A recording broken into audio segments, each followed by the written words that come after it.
So to all of those who are watching, welcome. Our session today is Research Principles for Working with First Nations, and our presenter is Jonathan Swatson.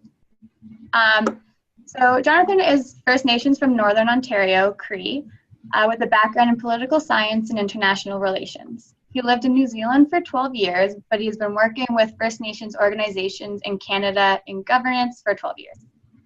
He is the senior manager of capacity development and partnerships, interim OHCAP manager, based at the First Nations Information Governance Center in Ottawa.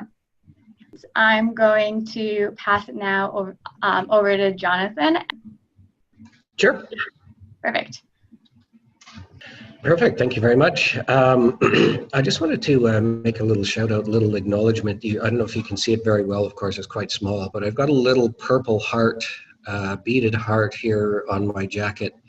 And that is just to recognize the 60 scoop survivors. If anybody is calling in or dialing in from Alberta, you know that yesterday the provincial government of Alberta made an apology for what took place in the 60s. And if you're not familiar with that, there were many children across Canada, Aboriginal children, who were taken away from their families. This was not unique to Canada. It happened in Australia and other places as well, where it was felt by the sort of paternalistic government that an Aboriginal or First Nation or Aborigine, in the case of Australia, child would be much better off being taken from their parents and brought up by let's be honest, European parents, and this is a recognition of what they've gone through and the healing process and the apologies that are being made across Canada in relation to this. So that was a big day yesterday in Alberta.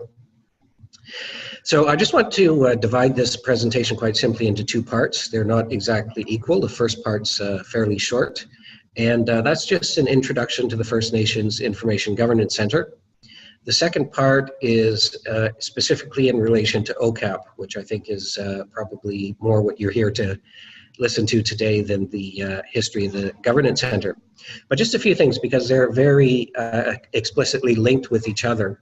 In fact, the First Nations Information Governance Center is probably best known for two things.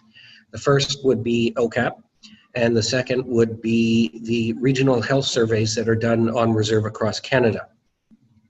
So what happened was, back in the 1990s, the government at the time, Chrétien government, did not want to include on-reserve populations in a series of longitudinal health studies and surveys. So it was felt at the time that the AFN said, well, if the government is not going to do this, we will do this. And so that started what became a series of regional health surveys all across Canada. So by the time we get to today, which of course is 2018, we've now had 4 5-year regional health survey cycles. In 2010, the First Nations Information Governance Center was established because the delivery, the hosting of the information, all of that stuff related to these regional health surveys became pretty much a full-time job in itself. And so the First Nations Information Governance Center received this mandate from the Assembly of First Nations, Chiefs in Assembly, and we became a separate, distinct organization. We are not directly accountable to the AFN, but we do have a couple of ex officio board members on our board who still have some input.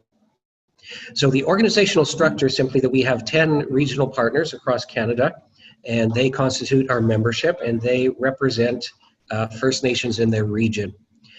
Some of them are, for example, First Nations, Nova Scotia Indian Chiefs, for example. In Saskatchewan, it's the FSIN. In other places, though, like Quebec and BC, it's not the chiefs that are our membership, but in Quebec, for example, it is the group within or I guess associated with the Chiefs of Quebec, not counting the Northern Cree, who work with health. So it's sort of a health department kind of offshoot of the Quebec Chiefs, and they're our partners. So it's not a political organization, just because of the reality of things on the ground. In some of our regions, it happens to be the Chiefs, and some it isn't.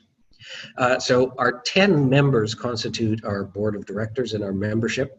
And the mandate of the organization is to support information management research and the training needs of First Nations people at the community, national, and regional levels.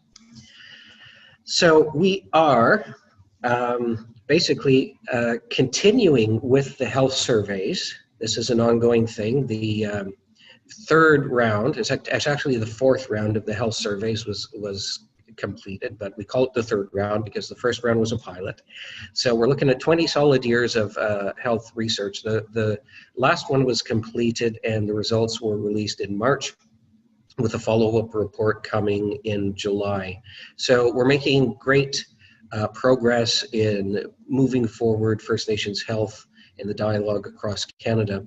Just as one tiny aside, one of the amazing things that came out of that research that was announced in March was that now that we have are able to do assessing statistics over time, we have a demonstrable exhibition of the fact that for First Nations who are descendants of residential school survivors, they have demonstrably lower health outputs. They have demonstrably lower health indicators.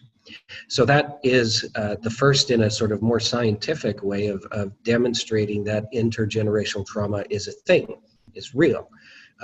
If you're First Nations, whether you've gone to residential school or not, you could be a descendant, a son, daughter, grandchild of a First Nations person who went to residential school. You will in all probability be less healthy than a person who hasn't had that history. So it's a very interesting information to come out of that. So the First Nations Information Governance Center is mandated to support information management, research, and the training needs of First Nations at the community, regional, and national levels. So FNIGC envisions that every First Nation will achieve data sovereignty in alignment with its distinct worldview. And to that end, we partner to strengthen First Nations data sovereignty and help them develop the governance and technical capacity at the community level. We adhere to free, prior, and informed consent. We respect the nation-to-nation dialogue and relationships, and we recognize the distinct customs of nations. Of course, when you're talking about regions in Canada, you tend to be talking about provinces, which don't necessarily align with what are regions in First Nations country. But that's you know, our recognition that nations do exist, and sometimes nations cross provincial boundaries as well. So one of the things, as I said, beside the regional health surveys that we are best known for are our OHCAP principles. OHCAP standing for ownership, control, access, and possession. And this relates to the collection, protection, use, and sharing of First Nations data. So it's about benefiting the community from the research that is done to and about them while minimizing harm. So it's certainly an aspect of self-determination and preservation and development of culture. So if you'd like to know more about this, both about FNIGC and about our OHCAP course, we do have a training module. It's called the Fundamentals of OCAP that is offered through Algonquin College. You can register on our website, and upon completion, you receive a certificate from Algonquin College of recognition of having completed this course. So we'll talk about what's in the course, and we'll talk about the OCAP principles in just a moment. But if you would like to know more, there's certainly a more detailed follow-up available by taking this course. I believe the cost is $249, $250, give or take a couple of bucks. And as I say, you get a certificate from Algonquin of completion. It takes about, well, you're given 3 months. It normally takes about probably 10 to 15 hours, depending on how quickly you go through it. And you do have a 3-month period in order to complete it. So I'm not going to read this in depth, but just some FNIGC policies and principles around privacy and legal barriers. First Nations data must be governed in a manner that respects personal privacy, but it also needs to be done in a way that respects community privacy. And we're going to talk more about this under OCAP. Sometimes there's gaps in legislation and policy, whether that's the legislation and policy coming from First Nations communities, or you're talking about the national or provincial level. But most external policy, which is to say non-First Nations policy, does not recognize the concept of community privacy.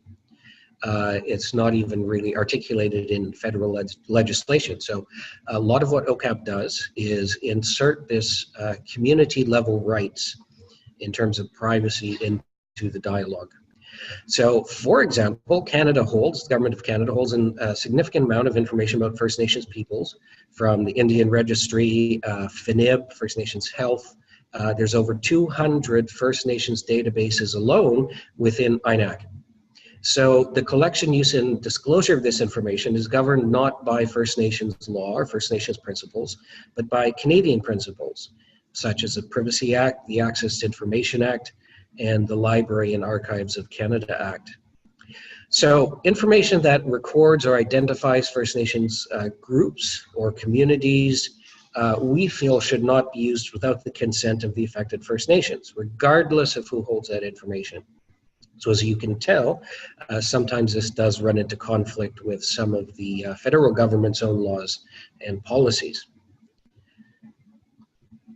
So we are about encouraging First Nations to exercise jurisdiction. They can do this in many ways, which we'll detail, such as enacting their own privacy laws in their community, accessing their own information to access laws, access to information laws.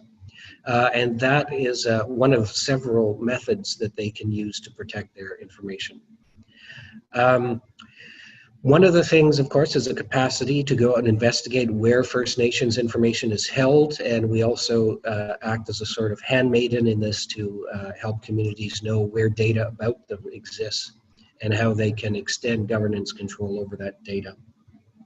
We know, for example, federal and provincial governments hold a lot of data, provincial particularly in terms of health, federal in terms of things like the Indian Registry and that sort of thing.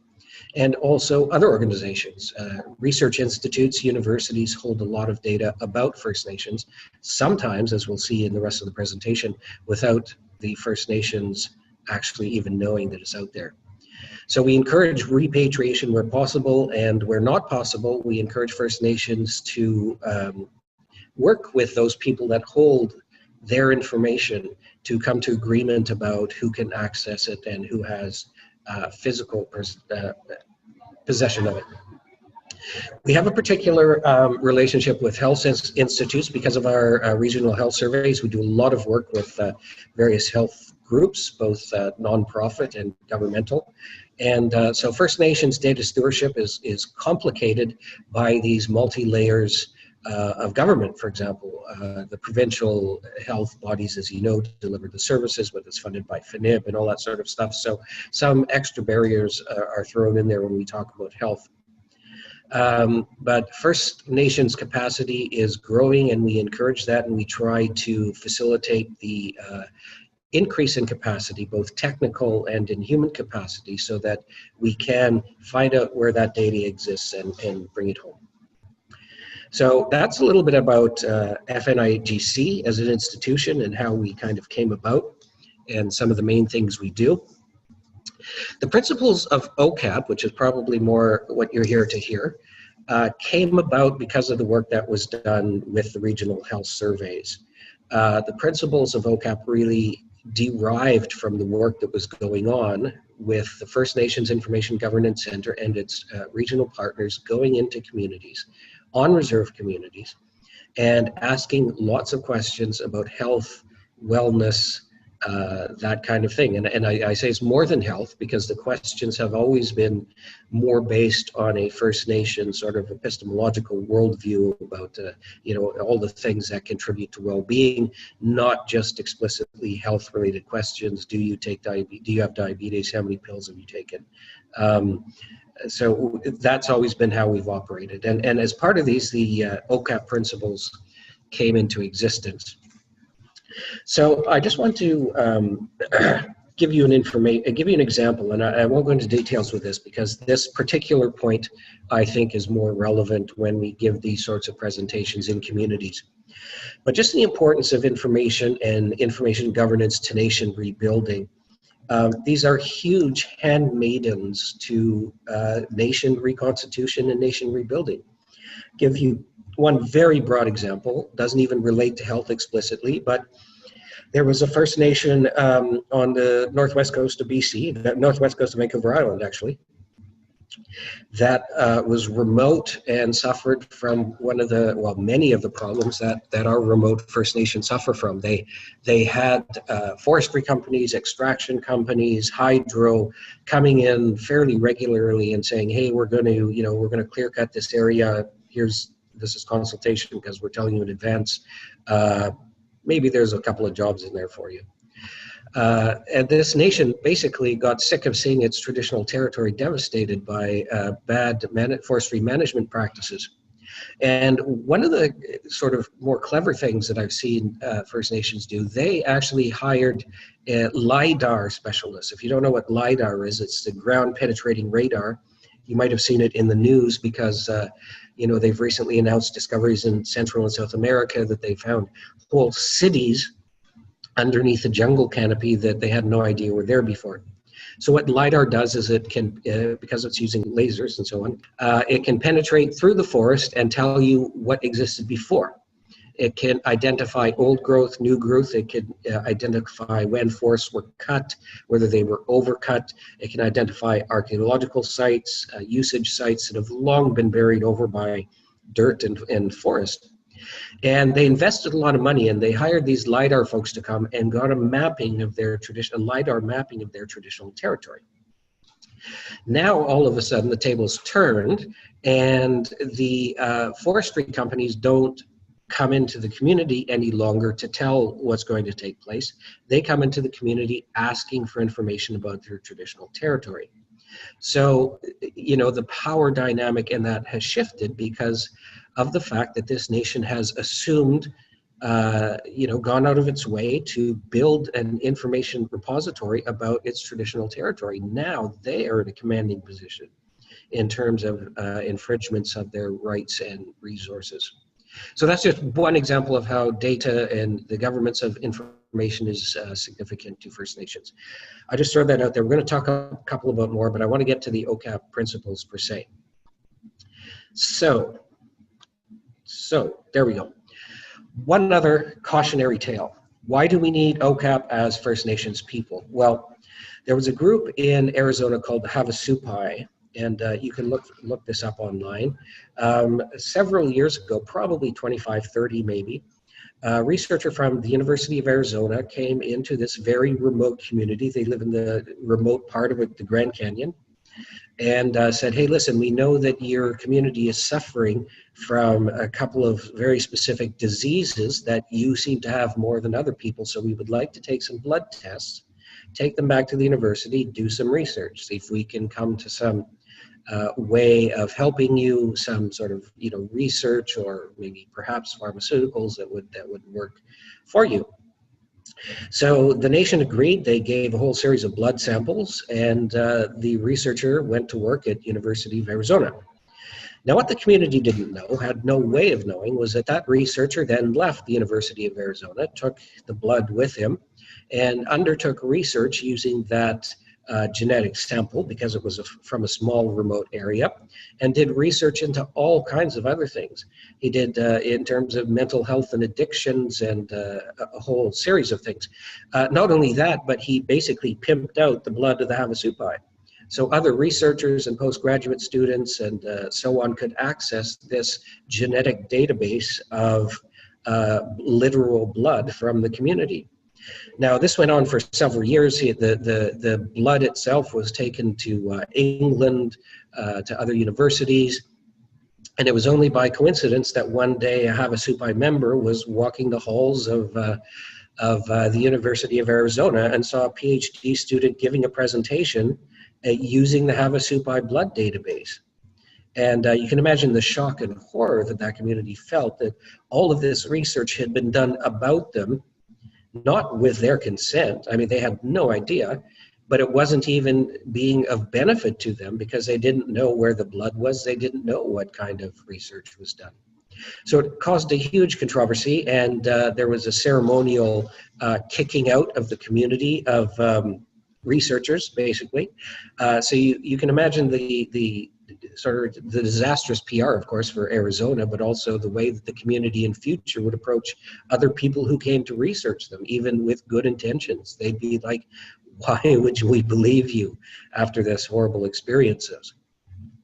So that's just one example. You can look it up a little bit later. But OCAP principles are fundamentally a way for First Nations to assert the right to govern how information that describes them will be used and disclosed, and what limitations must be placed on its use. So it's an expression, again, that originated with the health surveys, but it's First Nations jurisdiction over its own information.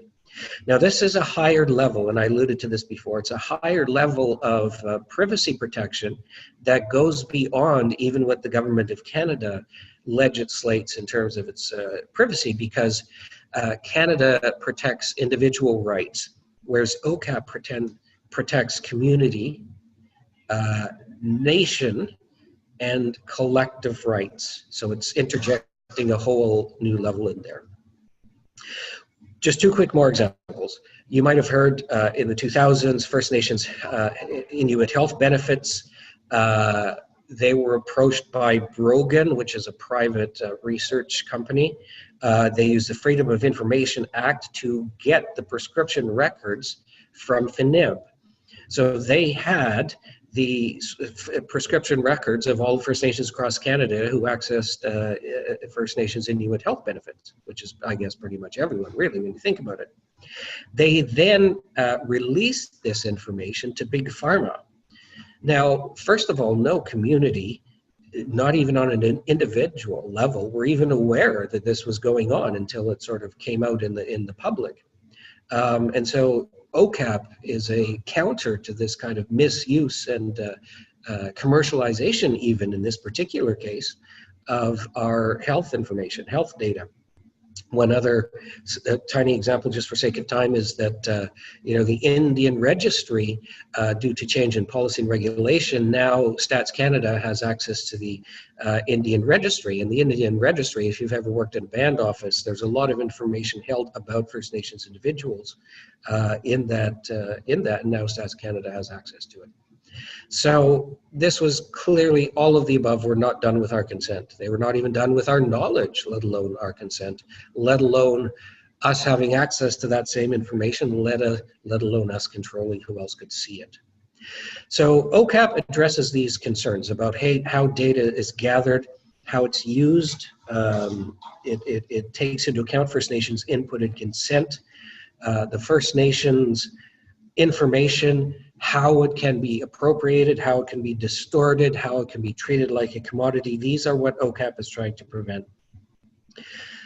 Often the purpose of the research isn't even known or understood by the communities. Even some, university researcher, for example, that has gone through all the ethical approvals within their own institution. Sometimes people within communities just have no idea how that data is going to be used. They just, maybe it's because of capacity, no one can explain it clearly to them. They're just victims. They're guinea pigs, really, for what other people are doing with no benefit, quite often, to themselves. So I want to go through the 4 principles here, because this is really the bread and butter of what OCAP stands for. The first is ownership. So what do we mean by ownership? Well, this is what I call the epistemological divergence. First Nations assert that a community owns information collectively in the same way that individuals own information about themselves. So needless to say, this is a very culturally imbued point, but again, it comes from a different worldview than certainly Western medicine and what a lot of traditional research has done. So First Nations assert that the community owns information about the community. That doesn't take away from the fact that individuals also own information about themselves, but again, it's introducing another layer of ownership in there. So where stewardship is lacking, for example, when we don't own that information, informed consent must be present. Ownership acknowledges and includes that intellectual and property rights arising from research that is done on us, ultimately we have a very strongly vested interest in that information. So the second principle, ownership, is control. So First Nations communities and bodies must control how information is collected, again, collectively, in the collective sense, how information is used, how it's disclosed, and oftentimes how it's destroyed. You're probably all familiar with the St. Anne's case with the residential school apology and so on and so forth, where certain records about First Nations and things, the students and things that they'd undergone, were granted the permission by the courts to be destroyed. This wasn't necessarily in alliance with the control principle, for sure, of OCAP. So the access point of OCAP, the access principle, is that First Nations must have access to information about themselves and their communities, regardless of whether it's held. Now, this includes the right of First Nations to manage and to make decisions about who can access their collective information. So the fourth point is kind of the climax, is the physical apex, if you could say that, of this set of principles. It is the best method to assert ownership, control, and access. So possession, in other words, is the idea that First Nations are best able to determine access, to determine who can, gather under what circumstance, and then utilize this information by having it in our possession. Now, while ownership identifies a relationship between the people and the information that is sort of a general thing, possession refers to the physical site or location of the data.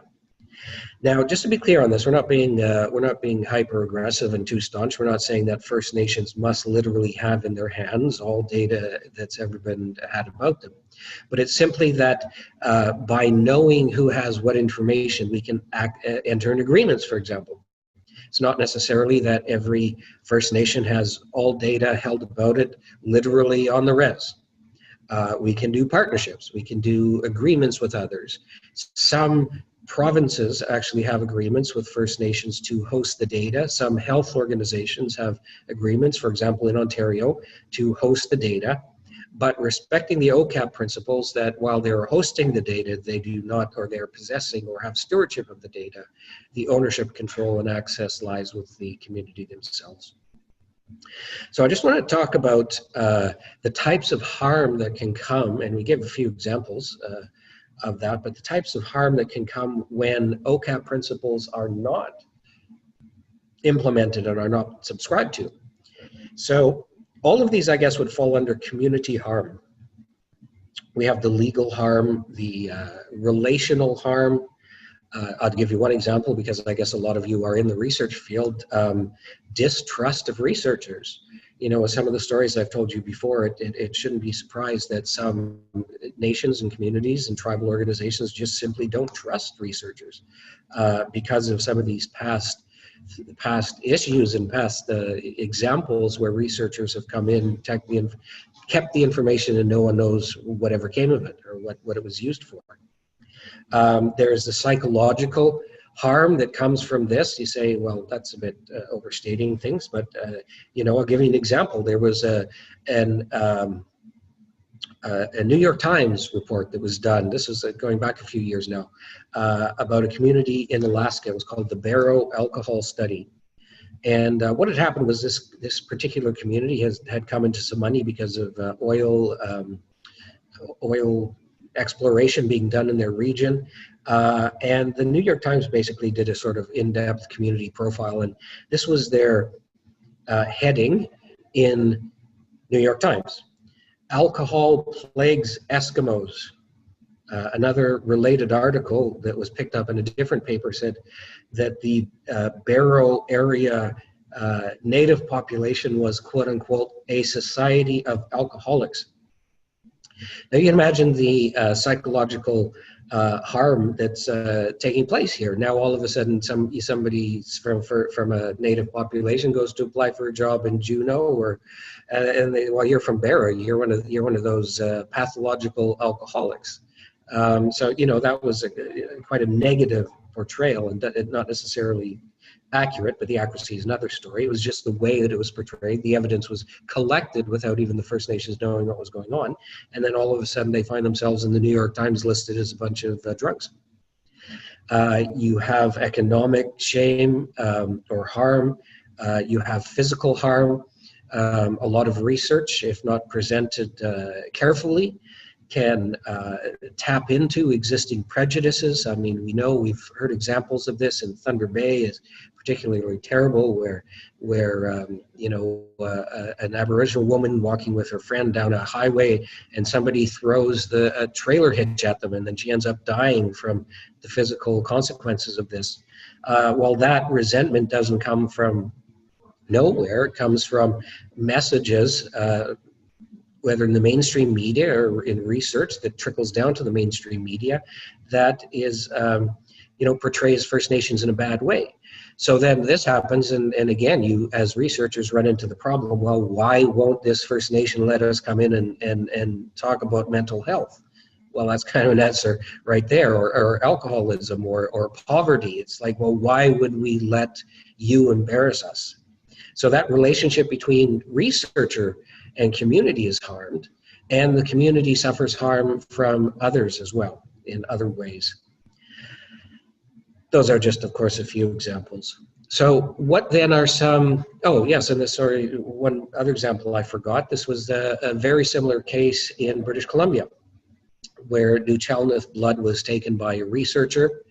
It kind of disappeared for a while. Nobody could track it down. I believe it ended up at a museum or some such thing, or a university somewhere else. And then in this particular case, it was repatriated to the West Coast.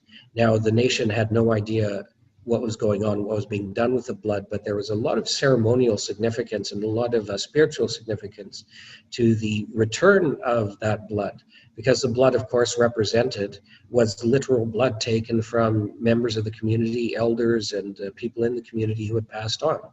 And so the fact that they were, in a sense, incomplete, that their blood was in a repository somewhere, but their bodies were, returning to the land on the west coast of Vancouver Island, was a disconnect and of spiritual and cultural concern. So we won't go on with any more examples. I just want to talk briefly because I wanted to keep it under 35 minutes so that anyone who had questions could ask them. But what are some barriers that we as First Nations face when trying to implement OCAP, or on the other side, people who are willing to engage with OCAP principles and respect the principles of First Nations self-determination? What are some barriers to implementing OCAP in their or your research? So just a couple of things. First is the legal barriers to implementation, and those start with the applicable laws. So sometimes there are gaps in the laws within First Nations governance and communities, but sometimes, which make that First Nations data vulnerable, but sometimes they are legislative obstacles or laws passed by others, for example, the federal government. 3 articles in particular, 3 pieces of legislation directly affect the ability of communities to implement OCAP. One is the Privacy Act, second is the Access to Information Act, and the third is Library and Archives Canada Act, because of course, as we know, there's much information held both historically and present by various government departments, and after, of course, a certain time, they end up in the archives, Library of Canada. So because community level privacy is not recognized in these laws, the Access to Information Act in particular actually defeats the community privacy law. There is another level as well, just to sort of throw in some more, is that provincial and territorial laws also exist. So sometimes they can be a barrier, sometimes they can be a lever, but generally speaking, in the past, they haven't been helpful to First Nations to be able to implement OCAP as well. Under the Access to Information Act, there are 7 self-governing First Nations who are recognized in there, and there are sort of policies around that, but otherwise, that act itself is the single biggest implementation to OCAP. Other legislative barriers, can be removed by repatriation, by bringing data back to First Nations and giving them control over it. Removing it physically from government control can overcome some of these legislative barriers. If we have and hold the information, then of course we have and hold the laws and the policies to protect that data. Another big barrier to OCAP is knowledge and capacity. So this again applies two ways. There's a lack of available information for First Nations about who holds their information and where it's held.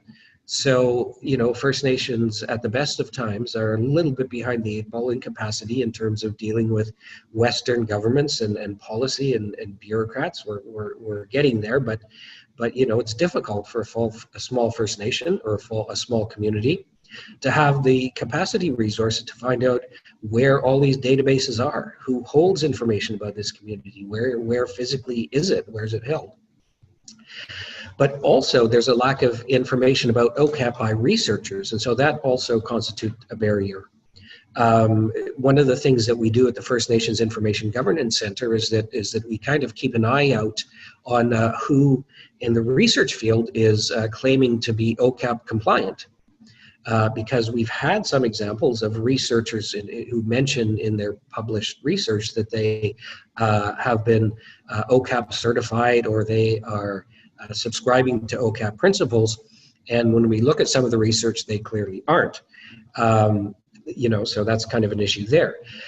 But the biggest thing, I guess, is also understanding the First Nations laws, policies, facilities, capabilities, training, capacity, and financial resources when engaging with First Nations, because they may not have the laws and policies and training and capacity to be able to exercise OCAP over their own data. And the last barrier, of course, is institutional barriers. We all know that universities are a different kind of universe and have their own institutional directions, and that comes into areas like who holds the intellectual property rights for research that is done. But if the research is done in communities, that there's all these kind of issues. So that can sometimes be a barrier. But having said that, there are also levers to aid implementation of OCAP, both for institutions that are interested in complying with OCAP and respecting First Nations data sovereignty, and also for First Nations themselves that want to protect some of their data. So the first one, just three, super quick. There's more I'm sure we can think of, but First Nations themselves need to enact privacy laws and legislations at whatever level they're at, whether it's a band implementing a policy, whether it's a pan-tribal organization enacting legislation or trying to implement laws, or whether it's a larger nation that is self-governing and that makes its own laws and policies. That's one way to lever the implementation of OCAP, so that people can't just come in and start doing research without respecting it. The second thing is changing the data steward. So if First Nations are small and don't have the technical capacity, they can work with other organizations and using information sharing agreements and other such things. It's okay to have the information hosted by someone else if those kind of agreements are in place, and the nation can trust that the data steward is going to also respect the principles of OCAP. And then the third thing is basically what we're doing today, which is educating our partners and our fellow travelers and our allies, and even sometimes those who don't fall into that category, about how First Nations view information, view data, and how we would like to be approached when it comes to things like research. So that was just on 35 minutes, I think, so I would like to open it to questions now. Perfect. Thank you, Jonathan, for sharing that information with us. It was very informative. We did have one question come up during the presentation. It's from David Michaud, And he's wondering, would there be a way to find out if the community surveys conducted to date have ever included community response to noise? If not, are there any opportunities to add content to the ongoing survey? Yeah, so for that's two parts. The first part, I'm really not the best person to answer because I am not engaged in the actual health surveys themselves. My role in the organization in particular has just been temporarily to look after the OCAP while our new senior manager came in, but also I work with partnerships. So I work with organizations that approach us and would like to access our data. But the sort of nuances, we actually have 3 different research teams within the organization here. We have the survey design team, we have the statistical analytical team, and we have the research team, sort of more broadly defined, that address all of these questions. So I'm happy to take that question and maybe email you later, because that's not something I can comment in. The second part, though, are there any opportunities to add content to the surveys? This is one of the things that takes place regularly. Because these are 5-year research cycles, we tend to do the same thing every time we go through the cycle. And we get a lot of approaches from all kinds of health and health-related organizations, even more broadly wellness organizations, gender-based organizations, a whole spectrum, who would like to add content to our surveys. Now, we do listen. We always listen, of course. There are some constraints to that, is that if we asked all the questions that people want us to ask, then nobody would do the survey, because it would probably take about 6 days. So that's the main constraint, sort of, over-surveying. But certainly there are ways to get questions onto the regional health surveys that are taken into communities. And again, that has to be worked through with our research department. Now is actually a good time if there was something in particular you wanted to advance, because it is in the survey design process now for our next research cycle. Great, thank you. Why is it said that First Nations have been researched to death? Has been a pretty good expression. Yeah, well, no, it's definitely true that First Nations have been researched to death, and so this, presents its own problems because people are just hesitant, even more so than I think in society generally. When somebody comes in and, specifically thinking about on-reserve populations. When somebody rolls onto the Reds in a nice shiny car and talks to the chief and then comes out and starts asking you questions, you're just like, oh, what do you want now? Like, is this the government? How is it? Why would I do this? Why is it worth my time? Every other time we've answered questions, we got nothing from it. Never heard the results. Never heard nothing. Why would I want to answer your questions for you? So.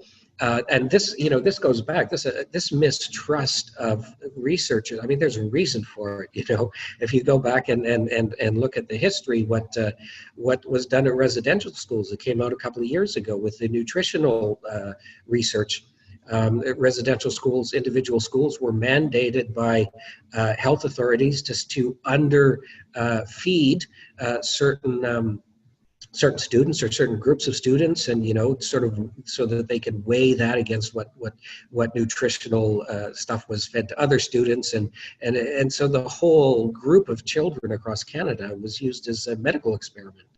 So there is hesitancy to work with researchers, and so it has to be done very conciliatory and respecting First Nations values. Absolutely. Okay, thank you. Our next question is from Clayton Gibson. Is it customary or expected to ask about OCAP when first approaching a First Nation community to enter into discussions? Example, a municipality approaching a neighboring First Nation community for joint economic development discussions. Yes, I think that conversation should come up, and if not from the municipal side, it probably comes up from the First Nation side. It's first of all, it shows, I think, just from politeness, it shows knowledge and respect of where First Nations are and our history of having been researched kind of ad nauseum. And OCAP doesn't always necessarily have to apply the same way in the same context. We say that when we present OCAP at a national level, this is just the overview. Some communities and some nations have their own distinct takes on OCAP. Sometimes they're maybe a little less concerned about who holds the data, as long as the policies around it are strong. You know, so there's all variations, and and again, we're speaking for First Nations here. We understand that Métis and Inuit have their own sort of protocols and approaches for how to do that research, but I don't think it's ever a bad idea. We had, just as one example, in my personal career, I worked for a while at the IC Impacts at the University of British Columbia, and that was a very high-level research institute dealing with infrastructure issues. The connection to First Nations there was that because they were dealing with really fundamental infrastructure issues, that applied to a lot of reserve communities, that applied to a lot of northern communities, talking about really basic things like water quality monitoring and you know, using different materials to strengthen bridges and different materials in housing and that sort of thing. So there's a very strong a very high level research engagement there. But when you talk about something like OCAP, don't get the sense, for example, that if you come into a community and say, hey, listen, we have this brilliant way to ensure water safety, that the community is going around and turn around and say, well, we want a cut of that research if you ever, you know, get a patent on it. That's not what OCAP is about. It's not about that. It's about protecting the information held about community members individually and collectively, not to try and stifle research that does have practical benefit for First Nations people. Thank you. And I actually have a question myself about between like academic researchers and student researchers. Has there ever been any kind of issues or difficulties when it came to going through OCAP and working with First Nations community if you are just a student compared to being like a like you have a name already in the field? Yeah, I understand what you're saying. I think that that would probably more have to do with the type of research, because certainly for undergraduate students, I don't imagine they'd be doing the kind of really in-depth technical research that might raise privacy concerns in the nations if they're just like doing a historical survey or something, you know, some community would be happy to share information, or just even individual recognition of storytellers, whatever that happens to be. It really definitely applies more, you know, when communities can be identified. And that was actually another example I forgot to mention, was that the information that was sold from FNIGC to Brogan had individual identifiers removed. However, it did not have community identifiers removed. Oh. So big pharma basically bought information that identified individual communities and their prescription output. Great. Yeah. Okay, thank you. And we'll give it another 30 seconds to see if any more questions come through.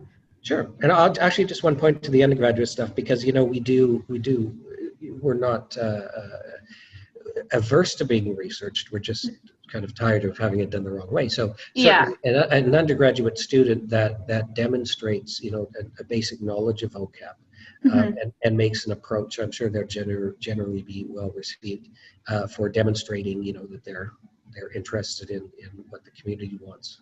Great. And how they can benefit.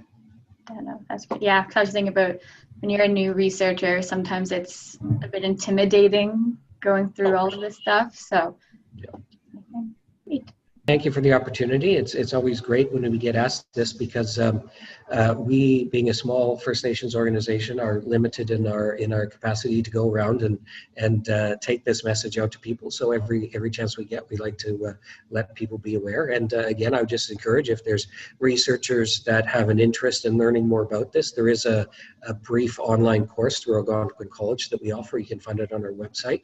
And yeah, just, you know, sort of maybe perhaps raise your personal information about how much you know about engaging with First Nations, and might be useful in that sense for you to take that. Absolutely. And I would like to thank you, Jonathan, for your great presentation, as well as the audience for attending and for their participation.